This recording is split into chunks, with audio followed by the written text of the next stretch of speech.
たまに見つける気ないだろ、お上の連中。あまり無茶は言わんでくれ。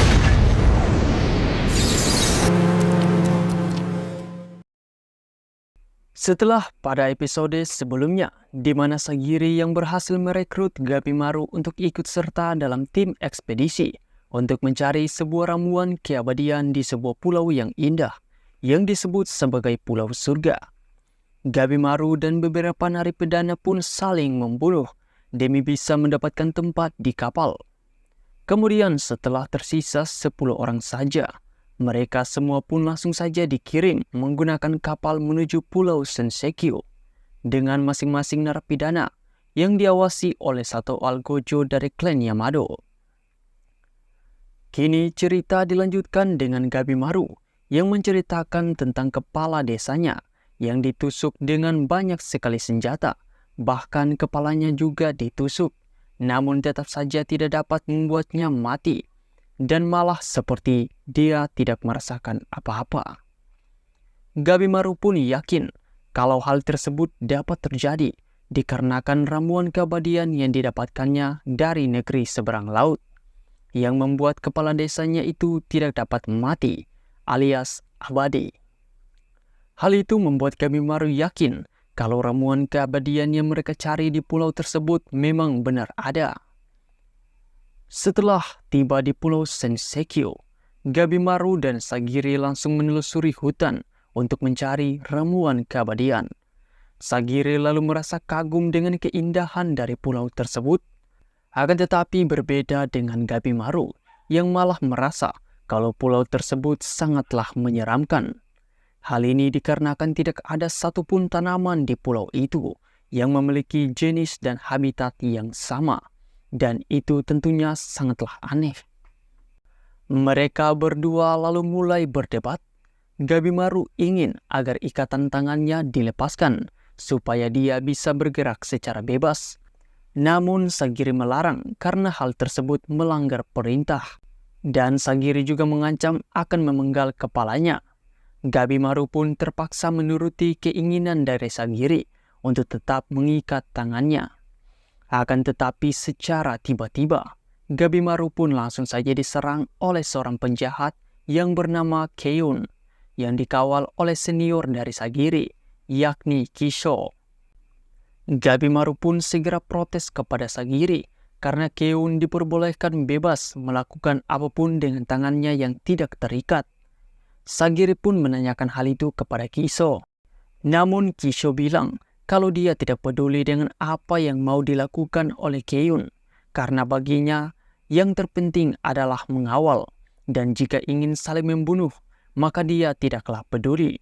Kisho juga sempat bilang kalau Sagiri terlalu jujur dan kaku, dan pada akhirnya Sagiri pun setuju untuk membiarkan Gabimaru dan Keun saling membunuh. Mendengar hal tersebut, membuat Keun pun merasa sangatlah senang. Dia pun berkata kalau dia akan menguji semua senjatanya kepada Gabimaru. Dan akhirnya pertarungan mereka berdua pun berlangsung dengan Gabimaru yang tetap bertarung dengan tangan yang terikat. Dan sampai pada akhirnya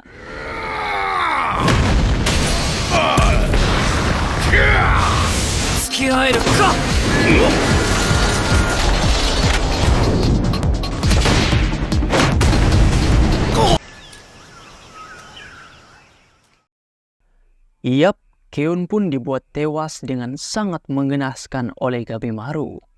Kisho lalu memenggal kepala dari Keun sebagai bukti dan dia pun langsung akan pulang. Namun sebelum berjalan menuju kapal untuk pulang, Kisho menasihati Sagiri agar selalu berhati-hati terhadap Gabimaru. Karena bagaimanapun juga, Gabimaru adalah seorang penjahat. Kisho juga memberitahukan kalau sebelum turun dari kapal, ada beberapa penjahat yang sudah saling membunuh untuk mengurangi jumlah persaingan. Ada juga yang mencoba untuk bekerja sama dan bahkan ada juga yang menggunakan tubuh mereka sebagai sebuah godaan. Mendengar hal itu, membuat Sagiri bertanya-tanya tentang aturan yang dibuat untuk para penjahat ketika berada di pulau ini. Kisho pun bilang kalau Sagiri terlalu kaku. Kisho pun lalu berkata Yang terpenting bagi samurai adalah urutan prioritas. Pertama adalah ramuan keabadian, dan yang lainnya hanyalah prioritas kedua.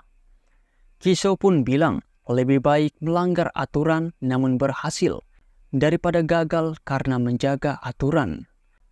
Gabimaru pun seketika menghentikan percakapan dari mereka berdua dan mengajak Sagiri untuk segera melanjutkan pencarian.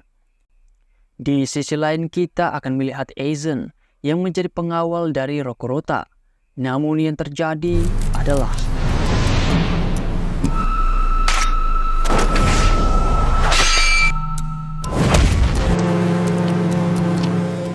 Aizen pun tewas dengan menggenaskan dan dimakan oleh Rokurota. Selain itu, Chobe yang coba dibunuh oleh Horubo malah balik menghabisi Horubo. Begitu juga dengan Akagino yang dihabisi oleh pengawalnya karena mencoba untuk bersetubuh dengan pengawalnya tersebut. Begitu juga dengan Yusura dan juga Moro yang awalnya bekerja sama, dan kini Yusuruha telah menipu Moro dan menggunakan kemampuan merayunya untuk bisa merayu pengawal dari Moro, yakni Genji, untuk mengikutinya. Kisho juga memberikan informasi kepada Gabimaru kalau Shogun juga melakukan kontak dengan desa Iwagakure. Selain itu, Kisho juga bilang kepada Sagiri kalau tugas mereka sebagai pengawal ini juga bertujuan untuk memilih kepala keluarga selanjutnya dari klan Asemon. Kisho pun lalu pergi meninggalkan mereka berdua. Setelah itu, seketika Gabimaru langsung saja menyerang Sagiri. Lalu kita pun diperlihatkan kepada masa lalu dari Gabimaru, di mana orang tuanya yang baru saja memiliki anak langsung dibunuh oleh kepala desa karena mencoba untuk kabur dari desa. Kepala desa lalu mengadopsi Gabimaru dan mengajari Gabimaru sejak kecil dengan berkata kalau perasaan hanyalah akan membuat seseorang menjadi lemah, dan jika tidak memiliki kekuatan, maka Gabimaru selamanya tidak akan bisa melindungi siapapun. Kembali lagi kepada Gabimaru dan Sagiri yang sedang bertarung dengan sangatlah sengit. Rupanya Gabimaru ingin untuk membunuh Sagiri supaya dirinya dapat menyelesaikan misi dan mencari ramuan keabadian secepatnya tanpa dibebani oleh Sagiri. Hal ini dikarenakan jika benar para ninja dari desa Iwagakure datang ke pulau ini, maka seluruh pulau akan dibakar habis oleh mereka.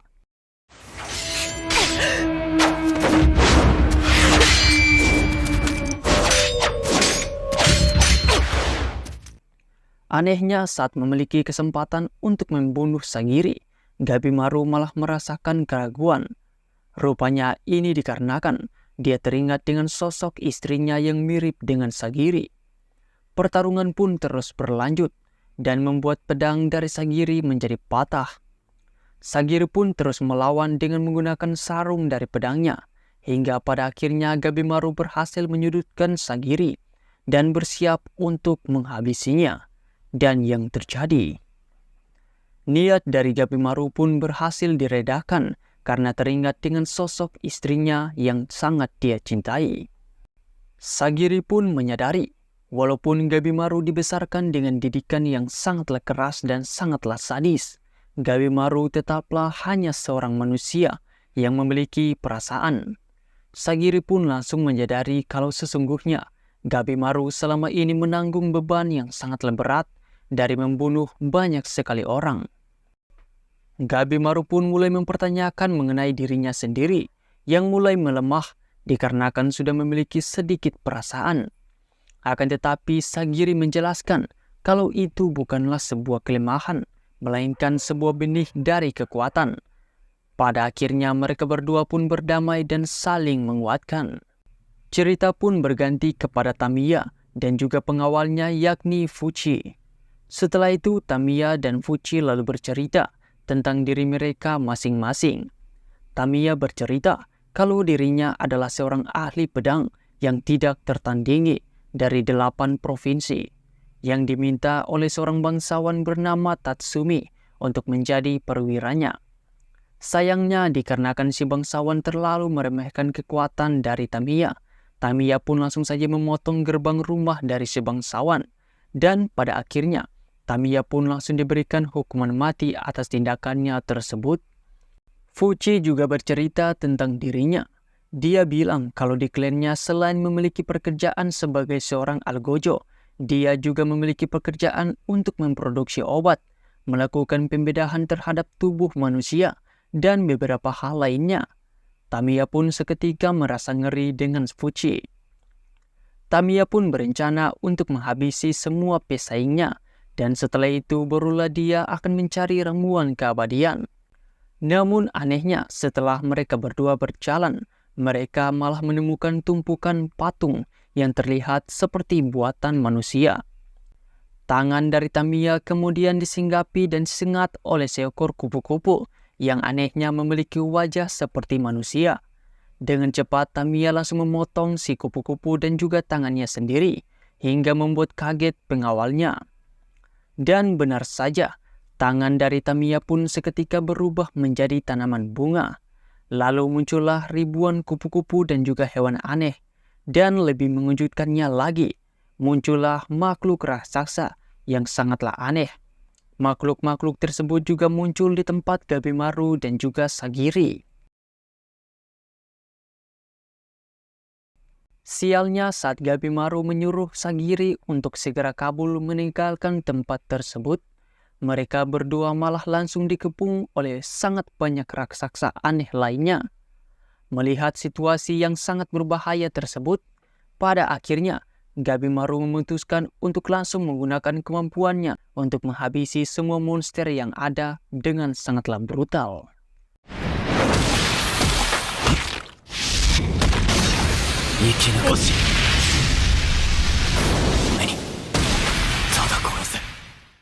Untungnya di saat yang terdesak, mereka berdua ditolong oleh Yusuruha yang dikawal oleh dua orang pengawalnya, yaitu Genji dan juga Senta. Yusuruha kemudian mencoba untuk menggunakan kemampuan merayunya untuk merayu Gabimaru. Namun tentu saja Gabimaru tidaklah semudah itu untuk bisa dirayu oleh Yusuruha.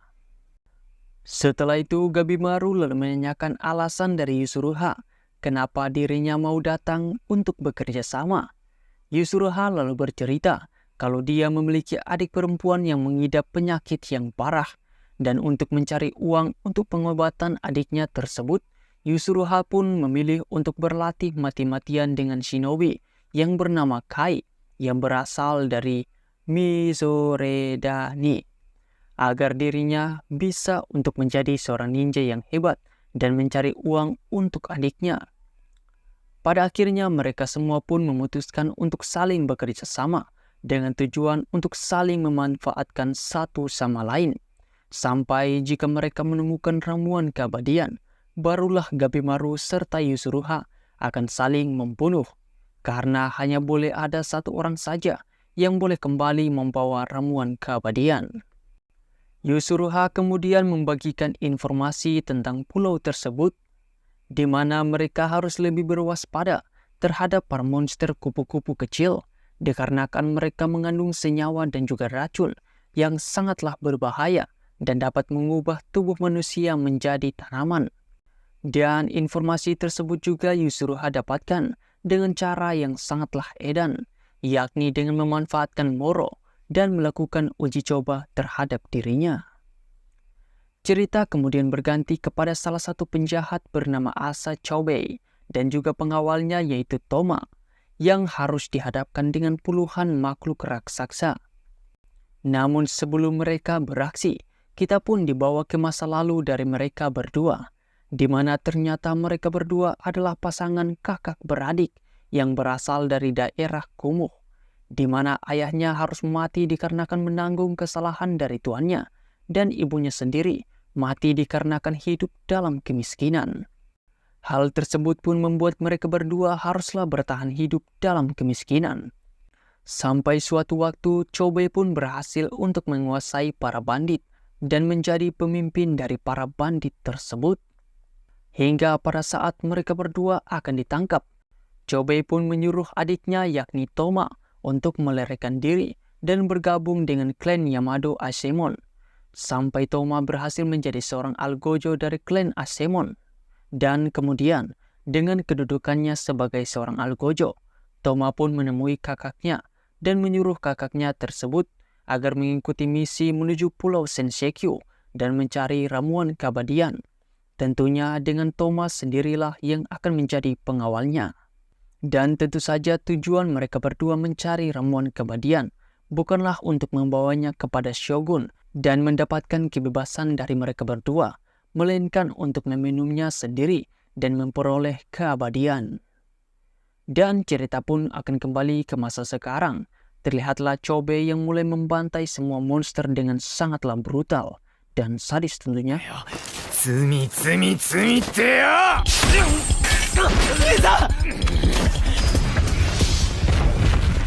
発作に従う奴隷どもてめえ罪だ知ったことかてめえら Dan seketika, part kali ini pun bersambung. Terima kasih telah menonton, nantikan part selanjutnya, dan see you for the next video guys. Bye-bye.